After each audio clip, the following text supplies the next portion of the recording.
Hello all, అందరూ ఎలా ఉన్నారు? Welcome back to my channel. ఇవాళ నేను మీ ముందుకు ఒక సింపుల్ రెసిపీతోనే వచ్చేసాను. అది ఏంటనుకుంటున్నారా?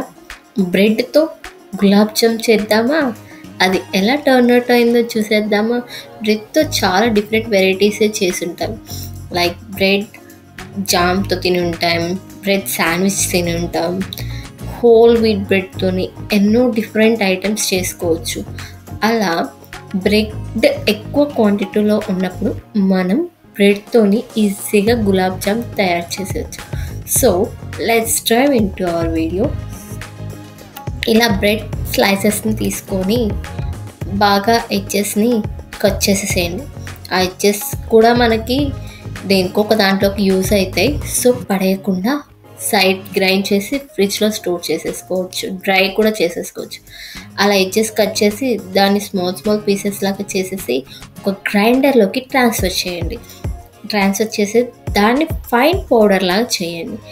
ఫ్రై చేసిన పౌడర్ని మనం ఒక బౌల్లోకి తీసుకొని మిక్స్ చేసుకోవచ్చు.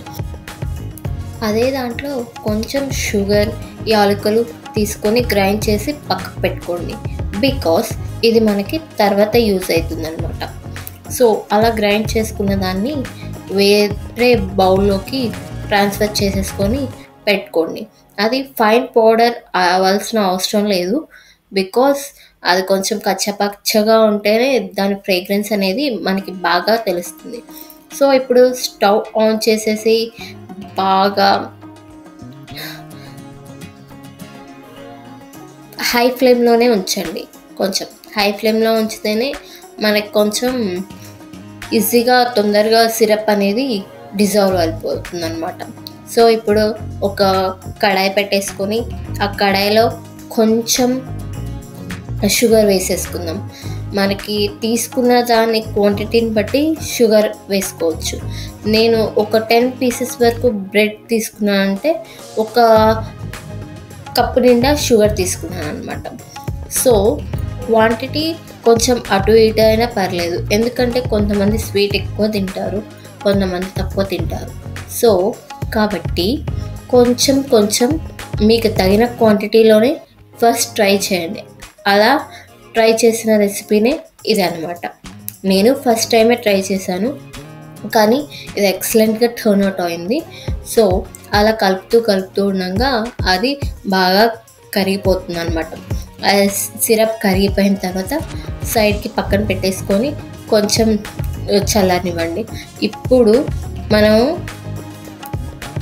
దాంట్లోనే కొంచెం యాలకుల పొడి గ్రైండ్ చేసుకున్నాం కాబట్టి అది స్టవ్ మీద ఉన్నప్పుడైనా వేసుకోవచ్చు, దింపేసిన తర్వాత అయినా వేసుకోవచ్చు. సో అలా వేసుకున్న దాన్ని బాగా కలిపి మిక్స్ చేసుకొని ఆ ఫ్రేగ్రెన్స్ అనేది దానికి కొంచెంసేపు పట్టనివ్వండి. ఇప్పుడు ఇందాక మనం తీసుకున్న బ్రెడ్ పౌడర్ ఉంది కదా, సో దాంట్లో కొంచెం మిల్క్ యాడ్ చేసుకుంటూ ఒక మంచి డౌ లాగా కలుపుకోవాలన్నమాట. అలా లిటిల్ బిట్ వేసుకుంటూనే కలుపుకొని, నేను షుగర్ తేనెతో అయితే బౌల్తో వేసాను, అదే బౌల్ నిండా కప్ మిల్క్ తీసుకున్నాను అనమాట. కాచి చల్లారిన మిల్క్. పచ్చివి వేసినా పర్లేదు, కాకపోతే నేను ఆల్రెడీ నా దగ్గర కాచి ఉన్నాయి కాబట్టి అవైలబుల్గా అవి వేసేసాను. ఆయిల్ కావాలంటే ఆయిల్ యూస్ చేసుకోండి, లేదా గీ కావాలన్నా గీ యూస్ చేసుకోండి.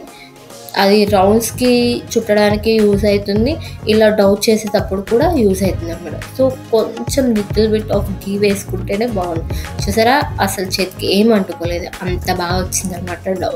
మనం ఎంత బాగా మిక్స్ చేస్తే అంత బాగా వస్తుంది అనమాట. సో నాకు కొంచెం పాలు కూడా లెఫ్ట్ ఓవర్ అయ్యాయి అన్నమాట.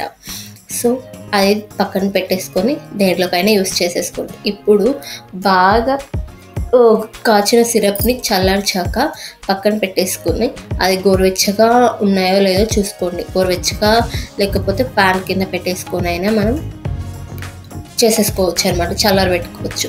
ఇప్పుడు ప్యాన్ తీసుకొని స్టవ్ మీద ప్యాన్ పెట్టేసి ఆ ప్యాన్లో ఆయిల్ వేయండి.